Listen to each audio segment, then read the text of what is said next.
నమస్కారం ETV news కు స్వాగతం. ముందుగా ప్రధాన అంశాలు. జనాభా లెక్కలతో పాటు కుల గణన, కేంద్ర కేబినెట్ కీలక నిర్ణయం.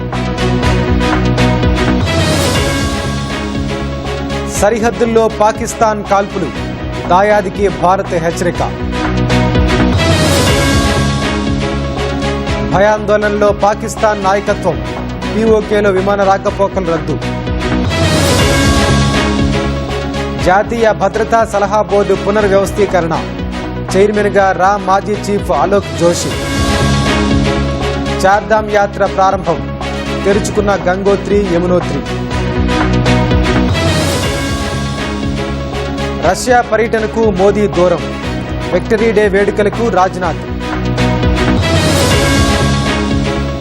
ఇస్కాన్ చిన్మయ్ కృష్ణదాస్కు ఊరట, బెయిల్ మంజూరు చేసిన బంగ్లాదేశ్ కోర్టు. 0.3% క్షీణించిన అమెరికా ఆర్థిక వ్యవస్థ, టారిఫ్ల వల్ల కాదన్న ట్రంప్.